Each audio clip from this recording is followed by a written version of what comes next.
Eo am-piandrasana izay didy avoaka ny fitsarana avy momba ny lalam-pandrenana taorian'ny fitoriana napetraka ifaniry Soherinaivo ny amin'ny fizakan'ny filoham-pirenena Andry Rajoelina ny zoam-pirenena Frantsay miaia ny mpandinika raharaham-pirenena ny amin'ny mety sy ny tsindry ataony fahefanam-panatanteraka amin'izay didy avoaka izay. Dernière ligne droite mahakasika ny décision politique izay hitranga eto Madagasikara, zany hoe na ty resaka nationalité ty na ny resaka fifidianana dia tsy maintsy ho fantatsika amin'ny ankapobeny atao anatin'ny ray volana ny fanapakevitra rehetra mahakasika an'izay. Eo indrindra no isotomana ny saitsika hoe isika dia mbola eto Madagasikara, zany hoe ahitana ireo karazana tsy fanarandalana maro eto Madagasikara ary tsy ny vahoaka rery ihany no manao na hiaran'izany fa na ireo rafitra azy. Ka eto zany ny tenako dia mahita hoe tsy ahagaga atao anatin'ny ty herinandro ty sy ny herinandro miditra ny ahenontsika décision na avy amin'ny ACC na avy amin'ny TPI mahakasika ny resaka nationalité hoe anaika lembenana mahakasika n'izay hoe mahafrantsay ny filoham-pirenena Andry Rajoelina zay.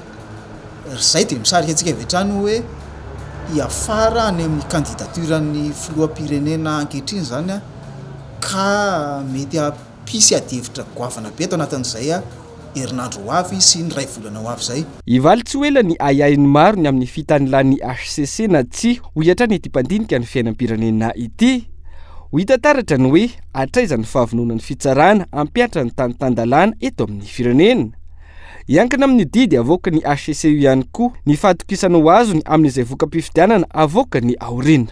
Atahorantsika amin'ny resaka korotana dia ny fangalarana ao anatin'ny fifidianana, zany hoe raha mandeha amin'ny hitsiny sy ny rariny ary manaraka ny ara-dalàna ny CENI sy ny ACC izay tsara eo dia tokony hoekena ny voka-pifidianana, zany hoe raha sanatria misy kandida iray na kandida mpanjakana nizaniza ka mangala bato na manao fraude atao anatin'ny fifidianana 2023-2024 dia izay no tena hiteraka korotana.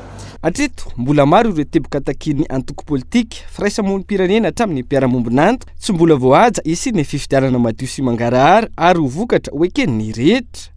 Ohatra amin'izany ny eo anivon'ny CENI izay manakatom-baravarana tanteraka raha nangatana ny rejistra nasionaly ny lisy-pifidianana.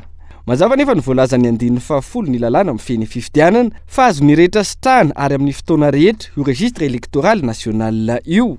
Adidin'ny antoko politika izay mahatsiaro manana andraikitra amin'ny isiny fifidianana madio sy mangarahara eto amin'ny firenena araka izany ny fangatana ny fahazahoana ity registra ity.